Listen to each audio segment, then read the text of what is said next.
할렐루야. 다 함께 사도신경 들으심으로 1월 14일 속회 예배를 드리시겠습니다. 나는 전능하신 아버지 하나님 천지의 창조주를 믿습니다. 나는 그의 유일하신 아들 우리 주 예수 그리스도를 믿습니다. 그는 성령으로 잉태되어 동정녀 마리아에게서 나시고 본디어 빌라도에게 고난을 받아 십자가에 못 박혀 죽으시고 장사된 지 사흘 만에 죽은 자 가운데서 다시 살아나셨으며 하늘에 오르시어 전능하신 아버지 하나님 우편에 앉아 계시다가 거기로부터 살아있는 자와 죽은 자를 심판하러 오심이라. 나는 성령을 믿으며 거룩한 공교회와 성도의 교제와 죄를 용서받는 것과 몸의 부활과 영생을 믿습니다. 아멘. 찬송가 136장 함께 찬송하시겠습니다.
이 시간 속회 예배를 위하여 제가 기도하겠습니다. 전능하신 하나님 아버지, 범사에 감사합니다. 허물 많고 죄 많은 우리들을 자녀 삼아 주시고 구원의 길로 날마다 인도하시고 계신 주님을 찬양합니다.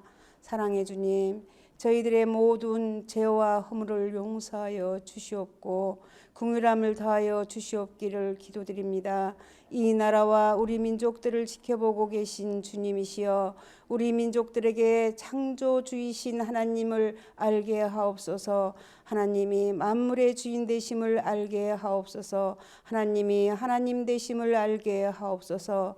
하나님의 자녀들이 시험에 들지 말게 하시옵고 오늘도 악에서 구하여 주시기를 기도합니다. 오늘도 귀한 날, 귀한 시간, 송예배를 영상으로라도 드릴 수 있도록 모든 여건을 허락해 주신 주님 감사합니다. 이 시간 뜨겁게 역사하셔서 신령과 진정함으로 드리는 예배가 되도록 인도하여 주시기를 기도드립니다. 모든 장님들을 붙들어 주시고 속을 이끌어 나가는데 부족함이 없는 은혜를 더하여 주시기를 기도합니다. 주님, 구월교회에 속한 모든 속도원들의 가정들의 축복의 가정들이 되게 하사 주님께만이 영광 할렐루야로 주님을 기쁘게 해드리는 복된 한 해가 되게 도와주시옵소서. 우리 담임 목사님, 우리 교회를 이끌어 나가시는데 조금도 부족함이 없도록 주님 장중에 늘 붙들어 주시고 주님의 권능으로 늘 채워주시고 늘 함께하여 주시기를 원하옵고 기도드립니다. 이 시간 귀하신 말씀을 전하실 목사님에게 한량없는 은혜를 더하사 말씀을 전하실 때 말씀을 받는 모든 속도원들의 심령이 활짝활짝 열리는 복된 시간이 되게 하여 주시기를 원하오며 존귀하신 예수님의 이름으로 기도드립니다. 아멘. 오늘 함께 보실 성경 말씀은 요한복음 2장 1절에서 12절까지 말씀입니다. 함께 보시겠습니다. 사흘째 되던 날 갈릴리 가나에 혼례가 있어 예수의 어머니도 거기 계시고 예수와 그 제자들도 혼례의 청함을 받았더니 포도주가 떨어진지라. 예수의 어머니가 예수에게 이르되 저들에게 포도주가 없다 하니 예수께서 이르시되 여자여 나와 무슨 상관이 있나이까 내 때가 아직 이르지 아니하였나이다. 그의 어머니가 하인들에게 이르되 너희에게 무슨 말씀을 하시든지 그대로 하라 하니라. 거기에 유대인의 정결 예식을 따라 두세 통 드는 돌 항아리 6이 놓였는지라. 예수께서 그들에게 이르시되 항아리에 물을 채우라 하신즉 아기까지 채우니 이제는 떠서 연회장에 갖다 주라 하심에 갖다 주었더니 연회장은 물로 된 포도주를 맛보고도 어디서 났는지 알지 못하되 물도온 하인들은 알더라. 연회장이 신랑을 불러 말하되 사람마다 먼저 좋은 포도주를 내고 취한 후에 낮은 것을 내거늘 그대는 지금까지 좋은 포도주를 두었도다 하니라. 예수께서 이 첫 표적을 갈릴리 가나에서 행하여 그의 영광을 나타내심에 제자들이 그를 믿으니라. 그 후에 예수께서 그 어머니와 형제들과 제자들과 함께 가버나움으로 내려가셨으나 거기에 여러 날 계시지는 아니하시니라. 아멘. 이 시간 목사님 말씀 전하실 때 많은 은혜 받으시기 바랍니다. 이 시간 속회예배 자리에 나오신 여러분을 주님의 이름으로 축복합니다. 1월 14일 제2과 속회의 제목은 혼인잔치의 기적입니다. 오늘 말씀은 이미 다들 잘 아시는 가나 혼인잔치의 이야기입니다. 가나라는 지역에서 혼인잔치가 열렸고 그 잔치의 자리에 예수님과 예수님의 어머니 마리아가 함께 초대가 되었습니다. 당시 물이 귀했던 팔레스타인에서는 결혼잔치가 열리면 꼭 포도주를 준비를 했었는데 그런데 잔치가 한창 무르익어갈 무렵 그 준비했던 포도주가 모두 떨어지는 사건이 발생을 합니다. 어머니 마리아는 이 상황을 예수님께 알려드렸고 예수님께서는 이 문제를 해결해 주신 사건이 바로 오늘 본문 우리가 함께 읽은 말씀의 내용입니다. 성경에서는 이 사건을 예수님의 첫 표적이라고 전하고 있습니다. 오늘 이 시간 이 혼인잔치에서의 첫 표적을 가지고 함께 말씀을 나누고자 합니다. 혼인잔치의 자리에서 떨어지면 안 되는 포도주가 떨어지는 상황이 발생합니다. 그런데 이러한 상황이 닥치리라고는 누구도 예상하지 못했지만 언제든 누구에게나 일어날 수 있는 일이었습니다. 이러한 문제는 우리의 삶에서도 늘 나타나기 마련입니다. 그때 우리는 예수님의 어머니처럼 우리의 모든 문제를 예수님께 아뢰어야 합니다. 마리아가 혼인잔치의 문제를 알렸을 때 예수님은 아직 내 때가 오지 않았다고 말씀하셨지만 마리아의 간청을 외면하시지 않으셨음을 우리는 볼 수가 있습니다. 문제를 예수님께 가지고 간 마리아처럼 우리도 우리의 삶의 문제를 가지고 예수님께 나아간다면 그때 예수님께서는 우리의 문제를 들으시고 우리의 모든 문제를 해결해 주실 것입니다. 그러므로 바라기는 우리의 삶에 문제가 생겼을 때 예수님 앞에 모든 것을 다 내려놓으시기 바랍니다. 그때 예수님을 통해서 인생의 참된 해답과 구원 그리고 문제 해결을 받으시는 저와 여러분의 삶이 되시기를 간절히 소망합니다. 둘째로 예수님의 말씀에 우리는 순종을 해야 합니다. 혼인잔치에서 포도주가 떨어졌을 때 마리아는 하인들에게 예수님께서 무슨 말씀을 하시든지 그 말씀하시는 대로 하라고 지시를 했습니다. 예수님은 하인들에게 돌 항아리에 물을 가득 채우라고 말씀하시고 이후에 그 물을 떠서 사람들에게 갖다 나눠주라고 명하셨습니다. 분명히 사람의 생각으로는 이해하기 어려운 명령이었음에도 하인들은 예수님의 말씀에 그대로 순종을 했습니다. 그랬더니 그 순종의 결과 기적이 일어난 것입니다. 이처럼 예수님의 말씀을 듣고 순종한다는 것은 우리의 삶에 매우 중요합니다. 주님의 말씀을 전적으로 신뢰하고 순종하면 문제의 해결뿐만 아니라 우리의 삶에서도 하나님의 놀라운 은혜를 경험하게 될 것입니다. 마지막으로 말씀에 순종할 때 변화가 일어남을 기억하시기 바랍니다. 돌 항아리에 물을 채우라는 예수님의 말씀에 순종하여 아기까지 물을 채우고 나니 포도주로 바뀌는 기적이 일어났습니다. 물이 포도주로 변화된 기적은 의미 없는 물건과 사건과 인생일지라도 예수님의 말씀을 듣고 순종하여 말씀대로 채우면 본질적인 변화가 일어남을 말씀하는 것입니다. 우리도 예수님의 말씀을 듣고 순종해야 합니다. 그렇게 하면 그리스도 안에서 일어나는 참된 변화를 우리의 삶에서도 분명 경험할 수 있게 됩니다. 문제가 있을 때 예수님께 모두 아뢰시기 바랍니다. 그리고 예수님의 말씀에 순종하시기 바랍니다. 그 순종을 통해 우리의 삶에 변화가 일어나기 시작할 것이고 그 순종을 통해서 우리의 삶의 모든 문제가 해결될 수 있을 것입니다. 오늘도 예수님을 신뢰함으로 승리하시는 귀한 저와 여러분의 삶이 되기를 간절히 소망합니다. 기도하시겠습니다. 사랑의 주님, 감사합니다. 주님 앞에 모든 문제를 내려놓고 주님을 신뢰함으로 주님의 말씀에 순종하였더니 문제가 해결되었을 뿐만 아니라 기적을 경험하였음을 함께 나눴습니다.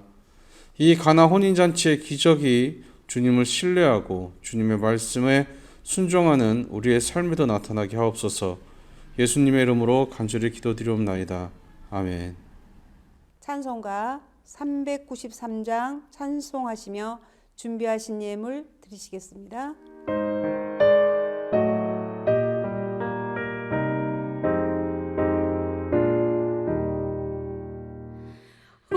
신실하신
기도문하심으로 1월 14일 속회 예배를 모두 마치시겠습니다. 하늘에 계신 우리 아버지, 아버지 이름을 거룩하게 하시며 아버지의 나라가 오게 하시며 아버지의 뜻이 하늘에서와 같이 땅에서도 이루어지게 하소서. 오늘 우리에게 일용할 양식을 주시고 우리가 우리에게 잘못한 사람을 용서하여 준 것 같이 우리 죄를 용서하여 주시고 우리를 시험에 빠지지 않게 하시고 악에서 구하소서. 나라와 권능과 영광이 영원히 아버지의 것입니다. 아멘.